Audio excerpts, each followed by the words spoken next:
what Pet Taz are hanging. So, as you all know, if you haven't watched it already, I will link in the cards above. I watched all the seasons of Power Rangers that I had not watched previously. And because I finished them all, I decided, you know what, I want to watch the Sentai series because, well, that's where it all started off. So, why not go and watch it? And the first season I watched was Gokaiger, which is, as most people know if you are a Power Ranger fan, it is the Japanese version of Super Megaforce. I decided, since I've watched it, I wanted to compare and contrast on what I like and what I didn't like about Super Megaforce compared to Gokaiger. As you can already tell, this is going to be a fun comparison, so let's get into it.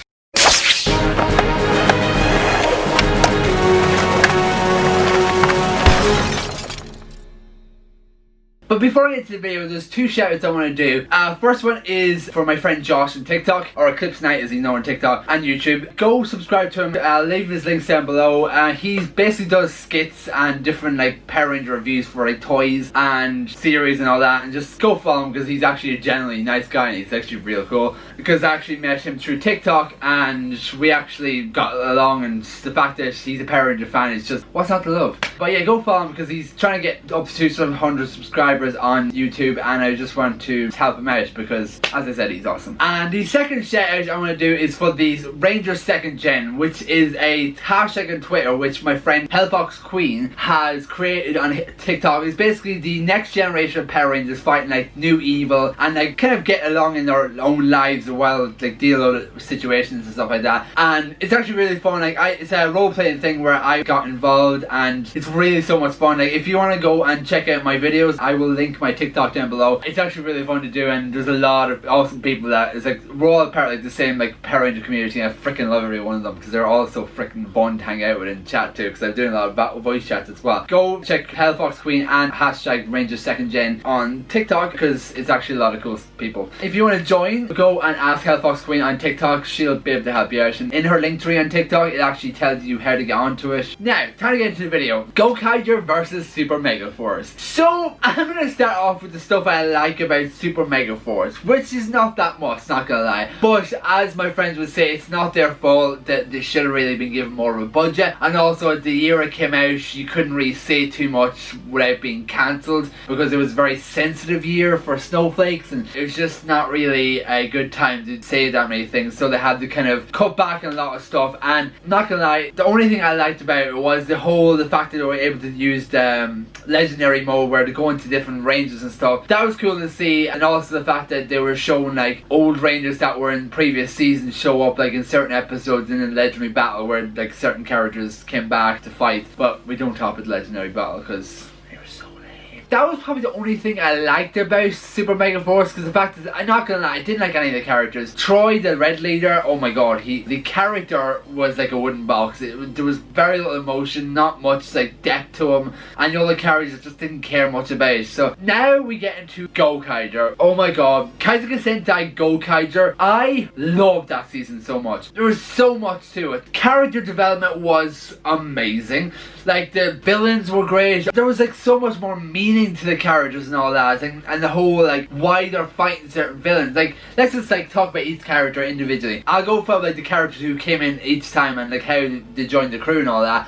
So first we got Captain Marvelous, which is a freaking legendary character. I freaking love Captain Marvelous. He's so cool, and like his whole like backstory is great because like he was a pirate of the Red Pirate Gang, where he had Aka Red, which was the original Red Ranger. I'm pretty sure he was the original Sentai Ranger. They went around the universe trying to collect all the Gokaiger keys, or the Sentai keys, and gather them all together to get the greatest treasure ever. And that was his whole like reason for living. He was gonna go on get all the keys together to get this greatest treasure ever. Along the way, I'm not going to reveal what happens to the original pirate crew. Basically, he gets separated from them and later on, he meets up with like a load of different pirates who are all like misfits. And the thing is, Captain Marvelous is so like he's got such depth to him compared to Troy. Because literally, when you look at Captain Marvelous, like his whole reason for living is to get the greatest treasure ever. But he's also got a really good heart, and like he's willing to do anything to help people, even even though he's technically cares more about the treasure, it would help people along the way. That's why he kind of gathers up all the crew with him, because he kind of sees them, he relates to them, and like he decides to bring them onto the crew because they all have kind of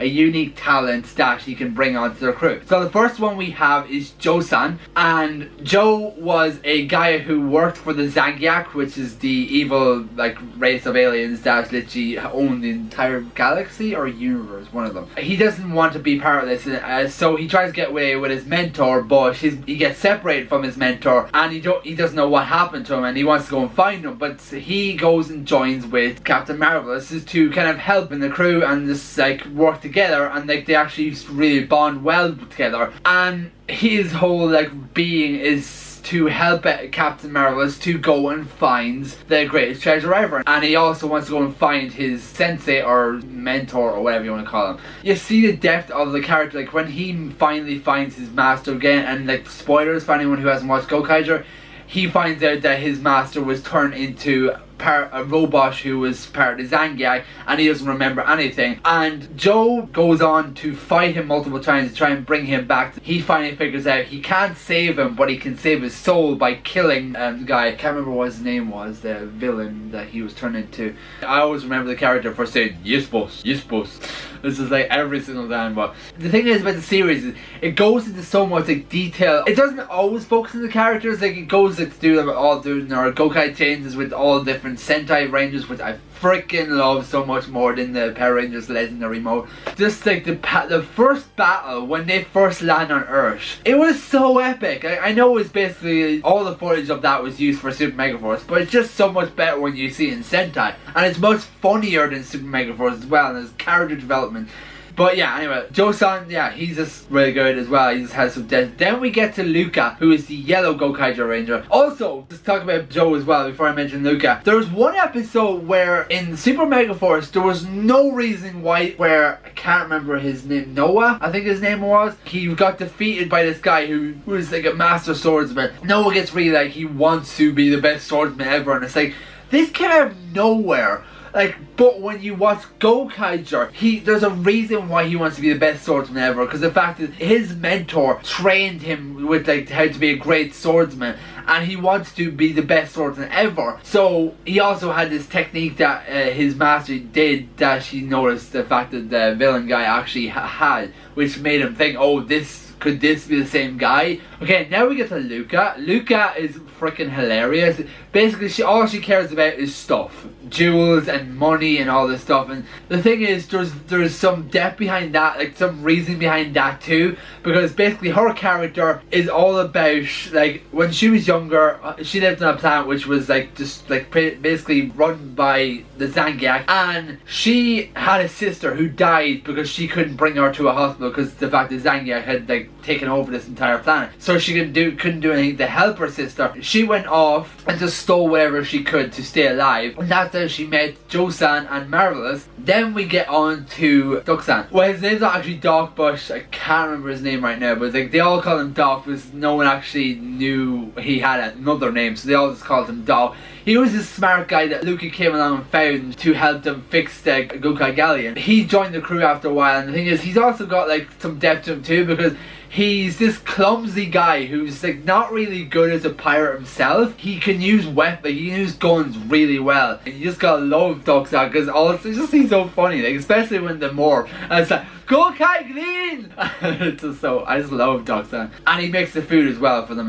And then we get to the last character, which is Ahim, which is a pink Gokaiger Ranger. Her character development was amazing too, because she started off this prissy princess that her planet was destroyed by the Zangiak, and her parents were murdered by the Zangiak too. And then she went off and asked to join the crew, and like, even though the fact they wouldn't let her join, she started training and started learning to use guns and swords, and she became this freaking badass. And like, she really represents well as the Pink Ranger. She just does such a great job as part of the Gokai crew. And then we get to the last character, who doesn't come into like halfway through the series, I think, or maybe 10 episodes in the series, I can't remember. Gai-san, Ikari Gai. He was the silver Gokai Ranger, and the one thing I love about the fact is they are all from space, and they take on a human as a silver ranger, who literally, like, his whole character backstory is the fact that he got the silver Gokai key because the fact that there was this kid that was about to be run over by a truck, and he jumped in the way and saved the girl but got almost killed himself, and these three dead Sentai Rangers actually gave him his keys and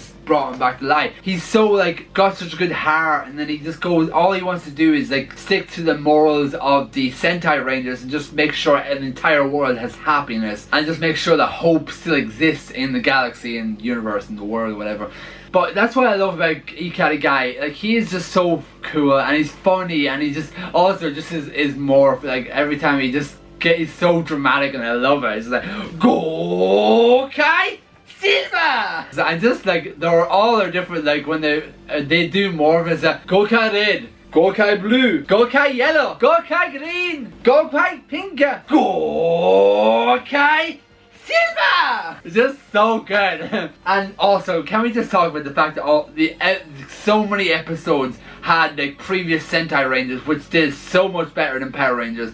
And just, it's so good! I can't talk enough about how much I love Gokaiger, because just there was so much to it. All the different Zords, I know that they all appeared in Super Megaforce as well, but there's so much more depth to how they got each like part of like their what was it called, it was all basically each Sentai's like great power or something like that. Just seeing how each key gets like powered up by like certain like more meaningful stories to it, which also why I basically went nuts. Like in the last, like ever since I watched Gokaiger, I just wanted to get so many things. So basically I had the sword and the gun. I do have the DVD box set of it too, but the thing is I have no idea where it is, because like, for the life of me I've looked around my room and I can't find it, but I do have it. I did show it in one of my TikToks where I was actually freaking out about having it. And I also have the Gokai chest with a lot, like not all of them, but I have literally the Gokaiger Morpher and a lot of the keys. Not everyone, because there's like over 100 of them, like maybe 150 of these keys,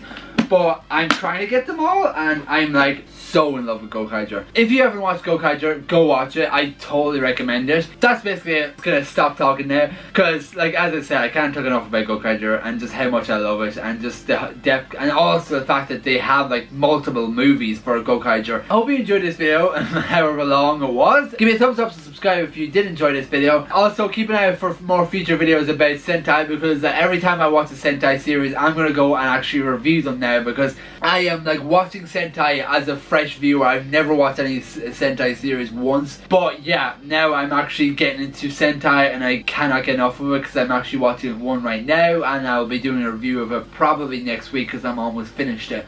I don't want it to end.